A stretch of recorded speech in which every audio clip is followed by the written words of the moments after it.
Alright, almost done. 3 more paragraphs to go, so 3 more videos. 3 more videos. We can do it. We can do it. Alright, so, 18. The Gauls. There's my subject. Preidico. They proclaim, this is a strong speaking verb, they proclaim that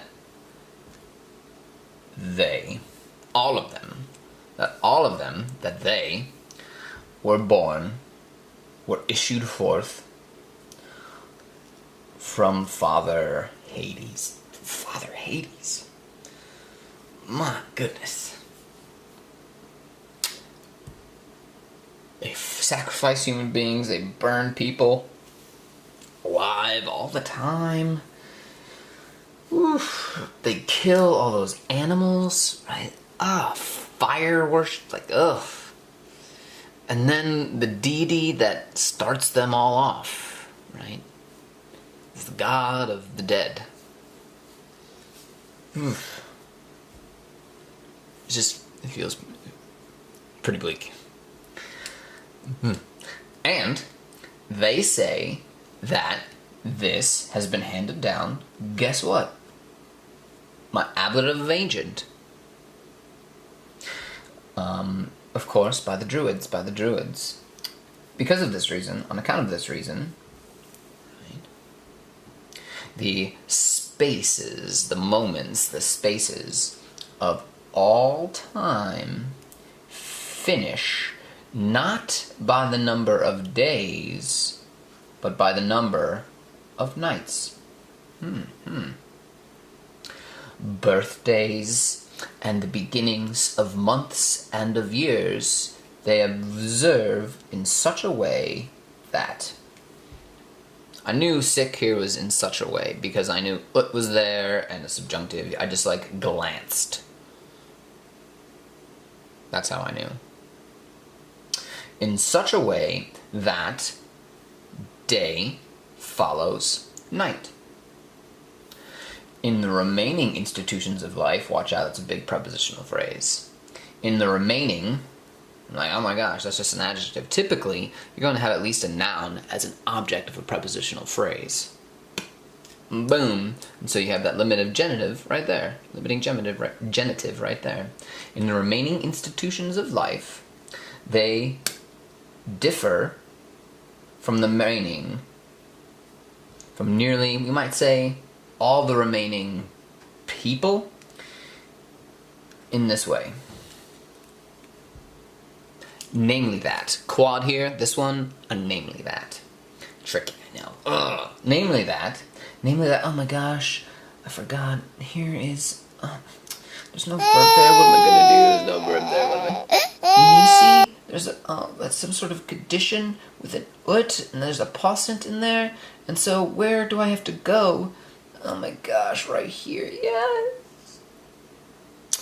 So annoying, so put out. Ugh. Namely that, they don't allow their own children to approach to them openly, except when they have come of age, so that they are able to endure the duty of the military, of military service. Yes, this is another weird thing, that they don't allow their own sons to appear in public with them. Because it's a source of shame.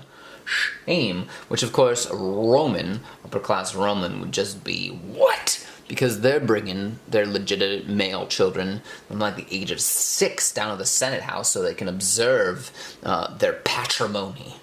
And to know what it's going to take when they begin to participate in public Roman life. And duco here, in my next clause, duco, ducere, to lead. Yeah, oh yes, I know, you're like, oh my gosh, duco, Latin one, I know that one, it means to lead. But we've had a number of times, and it doesn't mean to lead. Here it means to judge, reckon, consider. They judge.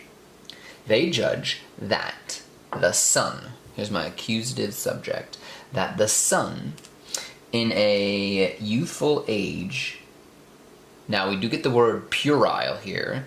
You can't use that word, right? Because sometimes those direct descendant words that we get from Latin, you just can't use, because puerile in English means something atrociously immature. So that's not what we're just talking about. It's just an early boyhood age without the kind of connotation of lack of maturity. They judge that the son, in a youthful age, stands. See, you see how I didn't do the infinitive right next to it? That's just because I felt like it. But if you needed to do your process, they judge that the boy stands in a youthful age, in public, in sight of his father, disgustingly. Like, it's just, ew. They judge that the son, in a boyhood age, stands in sight of the father in public. Disgustingly. Blah. Hideous. Gross. Weird. To a Roman mind. And I imagine for, like, a lot of cultures, because I imagine a lot of cultures, and I don't have any kind of like broad ethnographic study or anything to back me up, but very often cultures you might find value their children. Whatever.